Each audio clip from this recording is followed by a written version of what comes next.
चलिए, कल हम लोग पढ़े थे, कल की क्लास में क्या पढ़े थे? धातु के भौतिक गुण। भौतिक गुण क्या होता है? धातु के भौतिक गुण मतलब क्या होता है? भौतिक मतलब फिजिकल प्रॉपर्टीज, जो उसके बाहरी गुण है। क्या है? जो बाहर से दिखाई देते हैं, नहीं, उसको कौन सा गुण कहते हैं? भौतिक गुण कहते हैं, फिजिकल प्रॉपर्टीज कहते हैं। ठीक है। और आज की क्लास में हम लोग पढ़ेंगे धातु का रासायनिक गुण। हाँ, आज हम लोग क्या पढ़ेंगे? धातु के रासायनिक गुण। रासायनिक गुण मतलब जो गुण रिएक्शन करने के बाद स्पष्ट होता है, अभिक्रिया करने के बाद स्पष्ट होता है। ठीक है, उसे क्या कहते हैं? रासायनिक गुण कहते हैं। समझ में आया? और जो गुण बाहर से दिख रहा है क्या हो गया? वो भौतिक गुण हो गया। ठीक है, तो हम लोग हेडिंग बनाइए, धातु के रासायनिक गुण।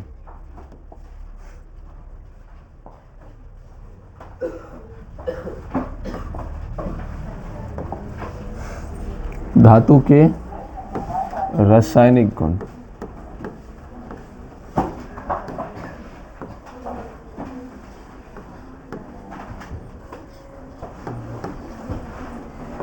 Chemical properties of metal.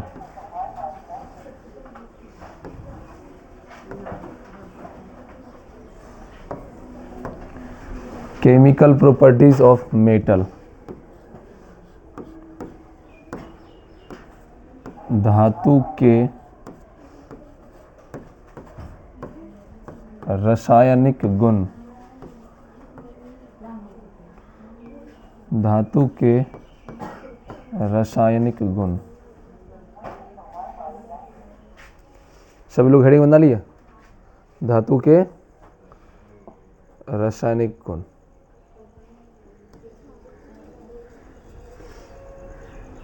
चलिए समझिए, पहला रासायनिक गुण क्या होता है। इसमें हम लोग केवल रिएक्शन के बारे में पढ़ेंगे। ठीक है, तो आप पहले ही पढ़ चुके हैं फर्स्ट चैप्टर में। रिएक्शन किसे कहते हैं? कोई लोग बताइए, किसे कहते हैं? अभिक्रिया।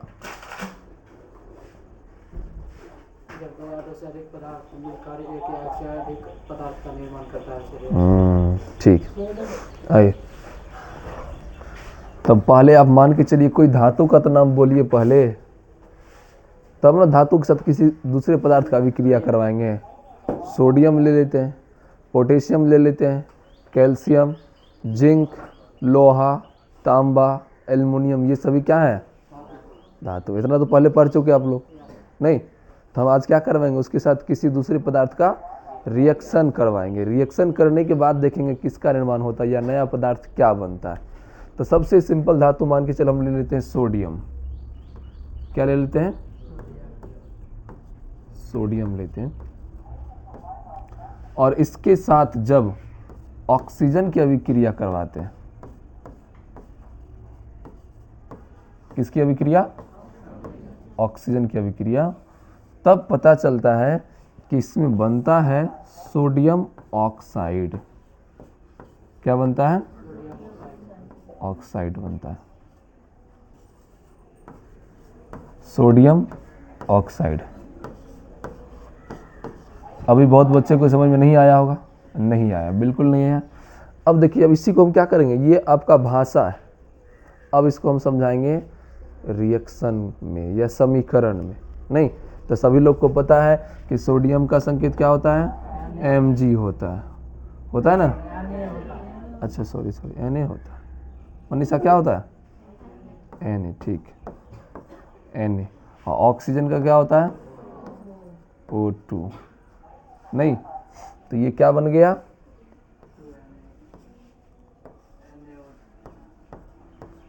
NaO। क्या बन गया? यानी कि सोडियम और ऑक्साइड। ठीक है, इस प्रकार हम किसी दूसरे धातु लेते हैं। जिंक ले लिए, संतुलित नहीं है, संतुलित नहीं है तो कर दीजिए, हो गया, आत्मा को शांति मिला। Zinc plus oxygen. ठीक है, इसको भी भाषा में लिखना पड़ेगा, लिख लीजिएगा आप लोग। जिंक प्लस किसका अभिक्रिया करवाएं? ऑक्सीजन का, तब जाके क्या बना? Zinc oxide ZnO। ठीक है, क्या बना? ZnO। संतुलित नहीं है, इधर भी 2 लगा दीजिए, इधर भी 2 लगा दीजिए, हो गया संतुलित। तो ये क्या बना? Zinc oxide. क्या बना? हाँ, ये हो गया आपका जिंक, ये हो गया ऑक्साइड, तो इसको क्या लिखेंगे? Zinc oxide.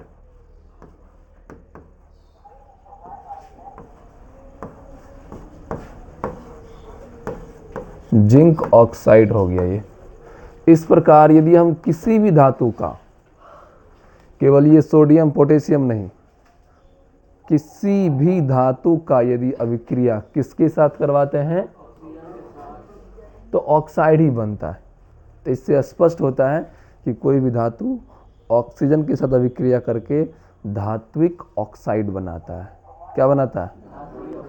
हाँ, सोडियम है तो सोडियम ऑक्साइड बनेगा, पोटेशियम है तो एल्युमिनियम है तो सभी धातु का क्या प्राप्त होगा? ऑक्साइड, धात्विक ऑक्साइड प्राप्त होगा। ठीक है, तो पहला गुण यही लिखेंगे कि कोई भी धातु ऑक्सीजन के साथ अभिक्रिया करके ऑक्साइड बनाता है। क्या बनाता है? ऑक्सीजन के साथ अभिक्रिया करके क्या बनाता है? ऑक्साइड बनाता है। तो लिखिए आप पहला नंबर। ये भी हम आप लोग को पहले एग्जाम्पल ही बता दिए, इसमें पहला नंबर लिखिए इसके रासायनिक गुण में। लिखिए प्राय धातु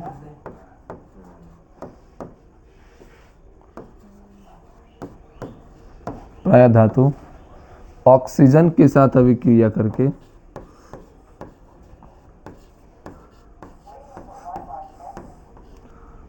ऑक्सीजन के साथ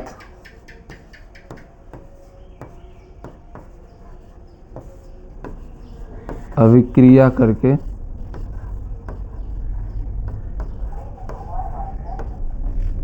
क्या बनाता है? धात्विक ऑक्साइड बनाता है।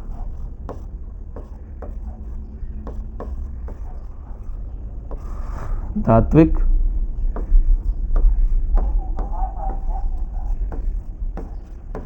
ऑक्साइड बनाता है। धात्विक ऑक्साइड बनाता है। तो पहले थोड़ा सा भाषा में लिख लीजिए, धातु प्लस क्या? ऑक्सीजन। धातु की अभिक्रिया किसके साथ करवाते हैं? किसके साथ? तो क्या मिलता है? धात्विक ऑक्साइड मिलता है। धात्विक ऑक्साइड प्राप्त होता है। यह एक प्रकार का क्या है? धातु का भौतिक गुण या रासायनिक गुण? रासायनिक गुण, क्योंकि ये रिएक्शन करने के बाद पता चलता है। कब पता चलता है? हाँ, रिएक्शन करने के बाद पता चलता है। इसी कारण इसको हम लोग बोलेंगे धातु का रासायनिक गुण। तो पहले यहाँ तक लिखिए पूरा, फिर ये एग्जाम्पल भी लिखिए आप लोग। फिर ये एग्जाम्पल लिखिएगा, sodium plus oxygen, zinc plus oxygen सारे। एक चीज आप लोग को हम पहले बता चुके हैं केमिस्ट्री के दूसरा चैप्टर में ही, धातु का जो भी आपका ऑक्साइड है, किसी भी धातु का ऑक्साइड, हाँ, वो बेसिक नेचर का होता है। किस नेचर का मनीषा? बेसिक मतलब अम्लीय, क्षारीय नेचर का होता है। धातु का कोई भी ऑक्साइड किस नेचर का होता है? क्षारीय नेचर होता है। और आप लोग को थोड़ा सा अंतर पता होना चाहिए भस्म और क्षार में, दो थोड़ा सा अंतर है। पता है क्या? भस्म आपका ठोस अवस्था में रहता है, लेकिन उसी भस्म को यदि क्या करेंगे हम, जल में घुला देंगे, जलीय अवस्था में ले आएंगे, तो वही क्या बन जाएगा? क्षार बन जाएगा, अम्ल बनेगा, क्षार। क्या बनेगा? हाँ, तो धातु के ऑक्साइड क्या होते हैं? भास्मिक होते हैं, लेकिन वह जल में घुलकर क्या बन जाते हैं? क्षार बन जाते हैं। लेकिन कुछ धातु के ऑक्साइड दोनों होते हैं, अम्लीय भी और क्षारीय। तो कुछ धातु के ऑक्साइड क्या होते हैं? अम्लीय भी होते हैं और क्षारीय भी होते हैं। उसे हम लोग कहते हैं द्विधर्मी ऑक्साइड। क्या कहते हैं? हाँ, जिसमें दोनों तरह के गुण होते हैं, दोनों तरह के धर्म, धर्म मतलब गुण होता है, ठीक है, जिसमें दोनों तरह के गुण होते हैं, अम्लीय गुण भी और क्षारीय या भास्मिक गुण भी, ठीक है। तो लिख लेते हैं अगला नंबर।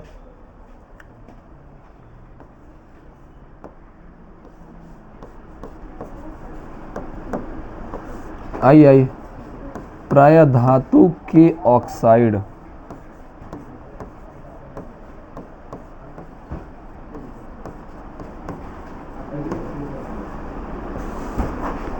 प्राय धातु के ऑक्साइड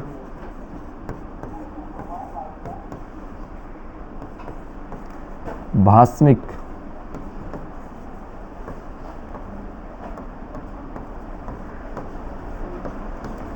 होते हैं।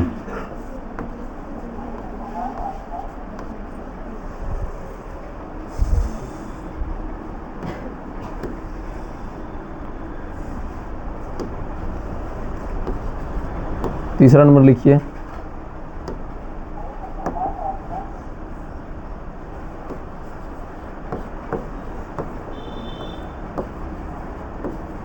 धातु के ऑक्साइड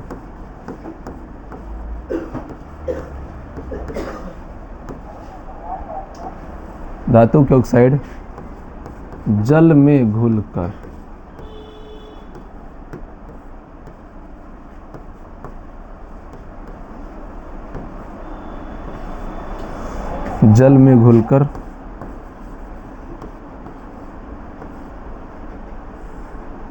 क्षार बनाते हैं।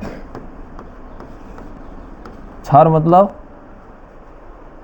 छौर नहीं समझते हैं? हाँ, क्षार मतलब छौर।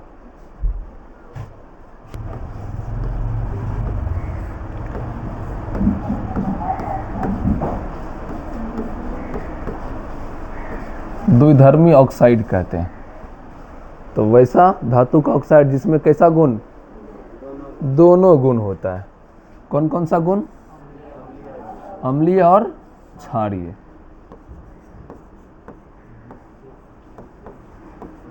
अम्लीय गुण भी होते हैं और उसमें क्षारीय गुण भी होता है, अर्थात उसमें दो धर्म है। धर्म मतलब क्या होता है? धर्म मतलब गुण, नहीं कहता गुण धर्म, धर्म मतलब गुण। तो जिसमें दोनों गुण होते हैं, कौन कौन गुण? निशु, अम्लीय और, हाँ, मुंह से आवाज निकालो तब नींद भागेगा। उसे क्या कहते हैं? द्विधर्मी ऑक्साइड। लिखिए एग्जाम्पल।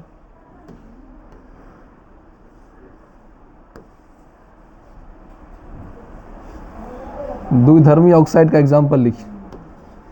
जिंक ऑक्साइड, आप लोग को पूरा नाम लिखना है। जिंक ऑक्साइड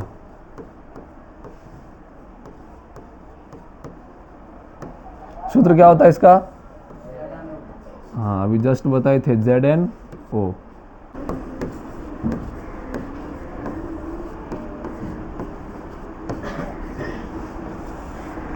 बेरिलियम ऑक्साइड क्या होता है? बेरिलियम का संकेत Be, नहीं ऑक्साइड है तो क्या लगा देंगे? ओ। इससे पहले आप लोग क्या लिखे? और हाँ, एल्युमिनियम ऑक्साइड।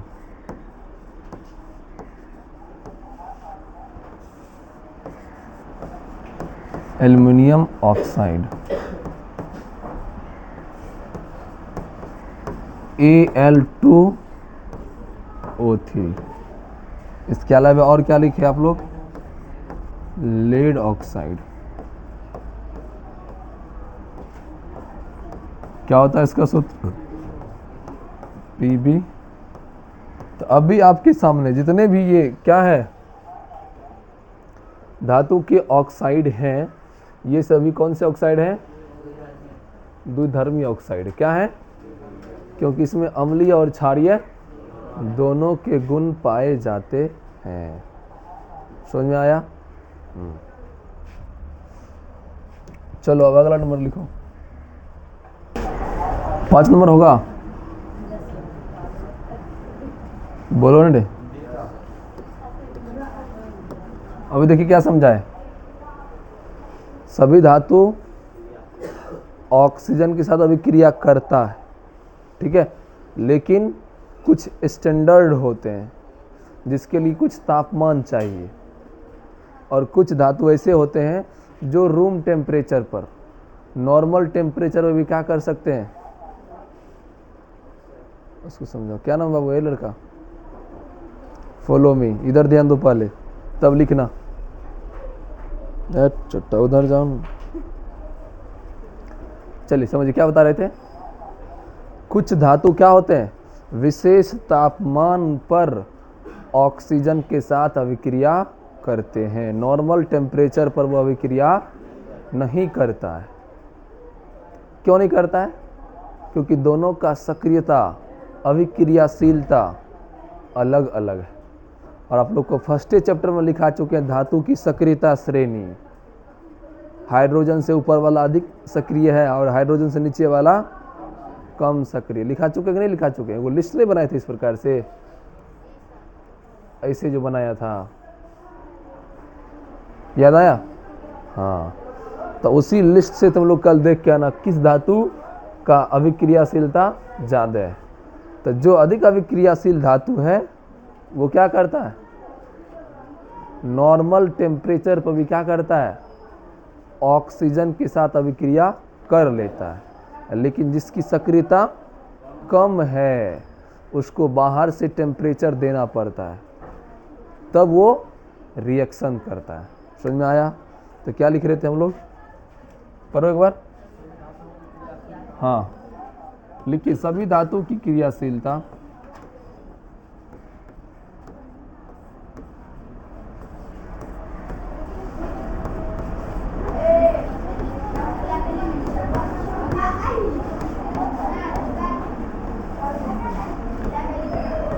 एक समान नहीं होते।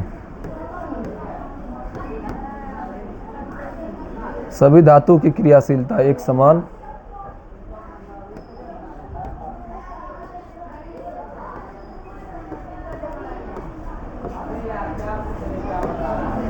नहीं होते हैं, ठीक है। इसका लिखिए ए नंबर, किसका सक्रियता अधिक है, कम है, ज़्यादा है, उससे भी कम है, उससे भी कम है, सबसे कम है, उसको हम लोग देखते हैं। तो सबसे अधिक धातु माना जाता है, सबसे अधिक सक्रिय धातु माना जाता है सोडियम और पोटेशियम को। किसको? ये इतना ज़्यादा खतरनाक है, इतना ज़्यादा सक्रियता है, इतना ज़्यादा एक्टिविटी इसके अंदर है कि जरा सा इसके अंदर ऑक्सीजन मिलता है तुरंत अभिक्रिया कर लेता है। समझ में आया? कौन? सोडियम और पोटेशियम बहुत ज़्यादा सक्रिय है, जरा सा भी ऑक्सीजन का इसको संपर्क मिलता है तुरंत रिएक्शन कर लेता है, ठीक है, और बड़ा धमाका कर सकता है रिएक्शन करके। इसी कारण इसको क्या किया जाता है, बंद डब्बे के अंदर केरोसिन तेल के अंदर डुबो के रखा जाता है। समझ में आया? तो पूछेगा क्वेश्चन, किस धातु को केरोसिन तेल के अंदर डुबो के रखा जाता है? सोडियम को। क्यों? क्योंकि बहुत ज़्यादा अभिक्रियाशील है, जैसे वो बाहर निकलेगा तुरंत रिएक्शन। तो सभी धातु का सक्रियता क्या होता है, अलग अलग होता है, डिफरेंट डिफरेंट होता है। किसके साथ? ऑक्सीजन के साथ। सभी धातु अलग अलग वेग से, अलग अलग रफ्तार से अभिक्रिया करता है। जैसे लोहा ज़्यादा सक्रिय है या एल्युमिनियम, बताइए, लोहा ज़्यादा सक्रिय है या एल्युमिनियम? या लोहा या ज़्यादा चांदी? बताओ कौन ज़्यादा सक्रिय है? चांदी। चलिए ठीक है, आप लोगों का कहना है कि चांदी ज़्यादा सक्रिय है। तो लोहा को मान के चलो ये लोहा का कलम है, एक और हम कलम ले लेते चांदी का, ठीक है, और दोनों को क्या करेंगे, खुले हवा में छोड़ देंगे। तो पहले जंग किस में लगेगा, पहले अभिक्रिया कौन करेगा, लोहा की चांदी? तो पहले अभिक्रिया कौन किया? तेजी से अभिक्रिया कौन किया? तो लोहा ज्यादा सक्रिय हुआ गधे। कौन हुआ? जो जल्दी अभिक्रिया कर लिया वो ज्यादा सक्रिय है, जो धीरे धीरे अभिक्रिया करता है वो क्या है? कम सक्रिय है। समझ में आया? हाँ, तो चांदी क्या है? कम सक्रिय। उससे भी कम सक्रिय कौन है? सोना। नहीं, 10-20 साल के बाद एक बार जंग लगता है। नहीं रे, लोहा में क्या होगा? थोड़ा सा हवा में छोड़ दो, 2 या 3 दिन छोड़ो, चौथा दिन देखो उसमें जंग लग जाता है। नहीं लग जाता? हाँ, एक दिन में जंग लग जाता है। हाँ, अब समझ में आया? तो उसी प्रकार सोडियम और पोटेशियम की अभिक्रिया क्या है? अभिक्रियाशीलता क्या है? कम या अधिक? बहुत अधिक। निकाले तुरंत आग लग गया। तो सबका अभिक्रियाशीलता क्या होता है? अलग अलग होता है। अभी हम एक एग्जांपल दिए किसका? सोडियम और पोटेशियम का। यह बहुत अधिक अभिक्रियाशील होता है, जिसको हवा में खुला छोड़ने पर आग लग जाता है। तुरंत इमीडिएट उसके अंदर रिएक्शन हो जाता है। समझ में आ गया?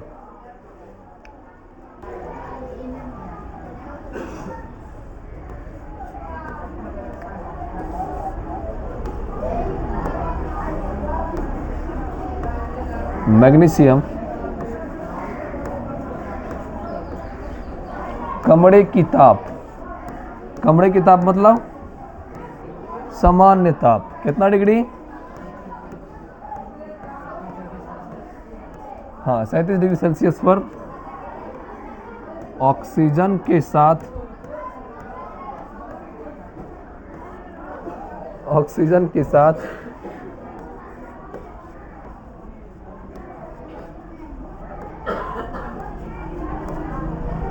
अभिक्रिया नहीं करती है।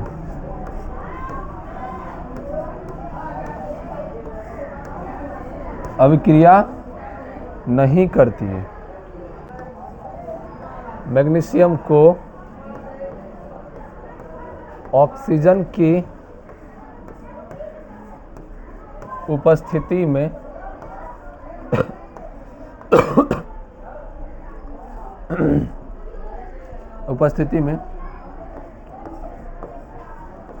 जलाने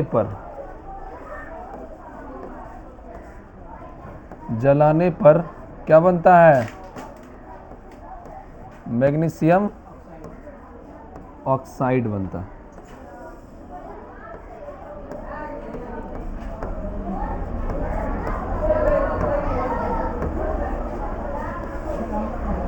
मैग्नीशियम ऑक्साइड बनता है। हो गया? आप लोग खुद से समीकरण लिखिए तो जल्दी से। स्मॉल्स तो लिखिए एग्जाम्पल नंबर सी। लिखिए जिंक धातु को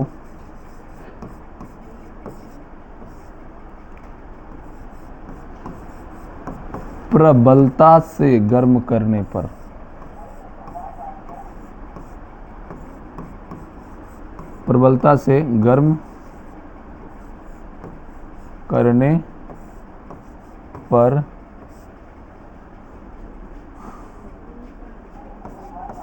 आइए जिंक ऑक्साइड बनाता है।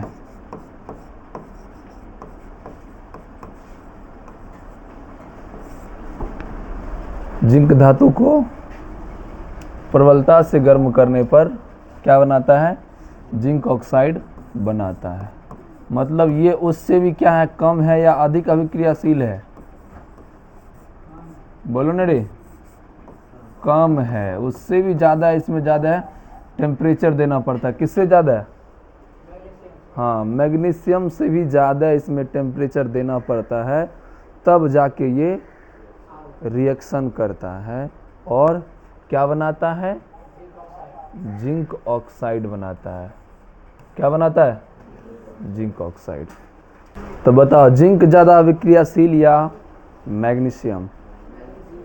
मैग्नीशियम ज़्यादा है, अर्थात जिंक मैग्नीशियम की तुलना में क्या है? और कम सक्रिय है।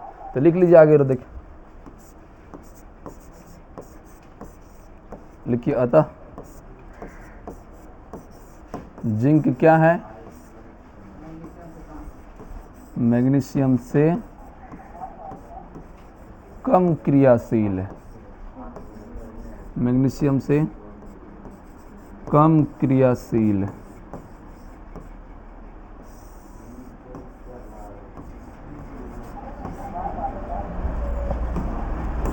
हो गया। एग्जाम्पल नंबर डी लिखिए, तो एग्जाम्पल नंबर डी लिखिए। लिखिएगा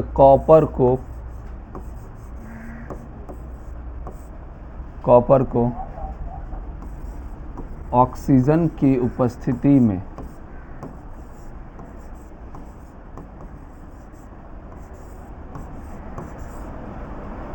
ऑक्सीजन की उपस्थिति में लंबे समय तक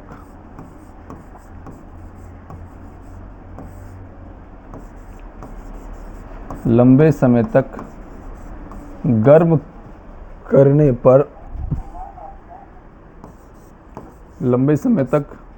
करने पर धीरे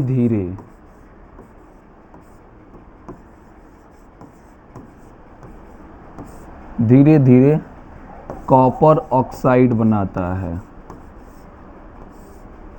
धीरे धीरे कॉपर ऑक्साइड बनाता है। धीरे धीरे क्या करता है? ये कॉपर ऑक्साइड बनाता है। तो धीरे धीरे क्यों बनाता है? क्योंकि ये जिंक से भी कम क्रियाशील है। जिंक से भी क्या है? हाँ, देखिए क्या करते हैं हम लोग डी नंबर में, कॉपर को ऑक्सीजन को लंबे समय तक, बहुत देर तक गर्म करते हैं ना, बहुत लंबे समय तक, तब जाके वो धीरे धीरे क्या बनाता है? कॉपर ऑक्साइड बनाता है। नहीं, इसका रिएक्शन लिख लीजिएगा, कॉपर प्लस ऑक्सीजन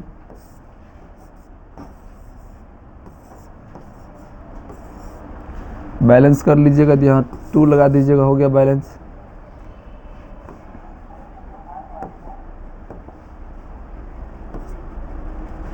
तो ये क्या हो गया आपका?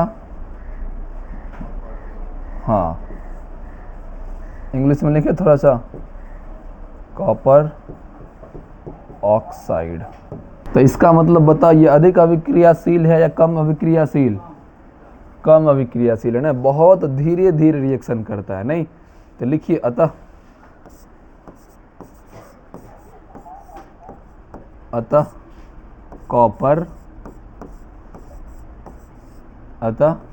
कॉपर किससे? जिंक से भी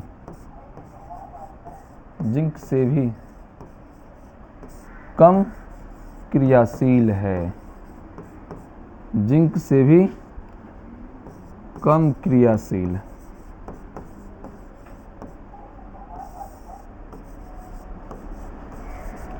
जिंक से भी क्या है? कम क्रियाशील है, क्योंकि ये बहुत धीरे धीरे रिएक्शन करता है। किसकी तुलना में? कॉपर की तुलना में। किसकी तुलना में? कॉपर की तुलना में। ठीक है, चलिए अब इससे भी ज़्यादा कम क्रियाशील है आपका चांदी। कौन है? एग्जाम्पल नंबर कितना होगा? बोलो, एग्जाम्पल नंबर ई लिखिए। तो लिखिए अगला एग्जाम्पल। सिल्वर मतलब क्या होता है? चांदी। गोल्ड मतलब? हाँ, तो लिखो चांदी एवं सोना। चांदी एवं सोना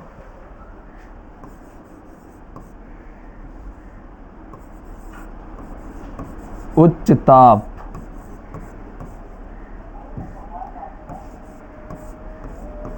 एवं ऑक्सीजन की उपस्थिति में भी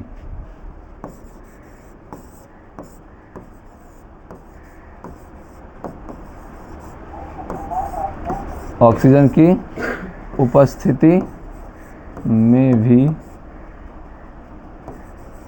ऑक्साइड नहीं बनाता। बनाता ही नहीं है, ये बताइए। ऑक्साइड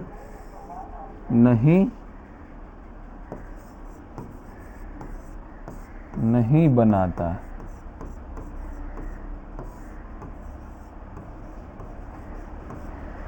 समझ में आ गया? तो सोना और चांदी क्या होता है? उच्च ताप पर ऑक्सीजन की कितनों लंबी उपस्थिति रहे, कितनों लंबे समय रहे, लेकिन ये धातु का ऑक्साइड नहीं बनता, अर्थात इसमें जल्दी जंग नहीं लगता, वर्षों लग जाता है। समझ में आ गया? तो बताइए आप सब कौन धातु का इस्तेमाल करना चाहेंगे, जो तुरंत धातु का ऑक्साइड बना लेता है या जो जिसके धातु के ऑक्साइड बनने के लिए लंबा समय लगता है? कैसा धातु इस्तेमाल करना चाहेंगे? हाँ, जिसके ऑक्साइड के निर्माण में क्या होता है? लंबा समय लगता है। नहीं, ऑक्साइड मतलब धातु का वो क्षय हो जाएगा, धातु में जंग लग जाएगा, धातु नष्ट हो जाएगा। लेकिन हम लोग क्या करते हैं, तांबा भी इस्तेमाल करते हैं या एल्युमिनियम या फिर जो भी लोहा ही इस्तेमाल करते हैं, तो उसको ऑक्साइड से बचने के लिए, रिएक्शन से बचने के लिए क्या करते हैं, उसके ऊपर पेंट कर देते हैं। नहीं, ताकि क्या हो, ये जल्दी धातु ऑक्सीजन से अभिक्रिया करके ऑक्साइड नहीं बनाए और इसका जीवन काल काफ़ी लंबा हो। समझ में आ गया? आइए, तो सिल्वर और जो चांदी है, यानी कि चांदी और सोना, ये ऑक्साइड बनाता ही नहीं है, इसी कारण सबसे महंगी धातु है ये, नहीं है? और लोहा सस्ती धातु है, नहीं? 100 ग्राम सोना में क्या किलो लोहा हो जाएगा रे? हाँ, इसी कारण तो कहा जाता है कि सोनार के घर का जो कचरा भी होता है ना, लोहार के घर से ज़्यादा ही पावर का होता है। समझ में आ गया? चलिए, तो ये था आपका ऑक्साइड वाला एग्जाम्पल, ख़त्म हो गया। तो इस प्रकार से हम यदि सक्रियता श्रेणी लिखेंगे तो सबसे कम किसका होगा? सोडियम का। सबसे अधिक अभिक्रियाशील कौन होगा? हाँ, सोडियम और पोटेशियम। उससे कम मैग्नीशियम, उससे कम जिंक, उससे कम कॉपर, उससे कम सिल्वर और चांदी। नहीं तो लिखो, तो एरोदिक लिखिए इस प्रकार,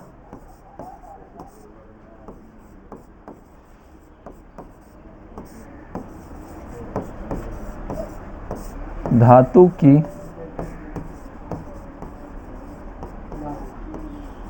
सक्रियता श्रेणी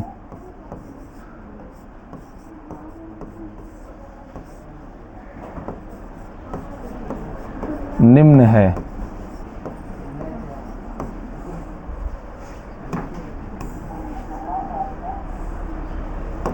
तो पहला हो जाएगा आपका सोडियम या पोटेशियम।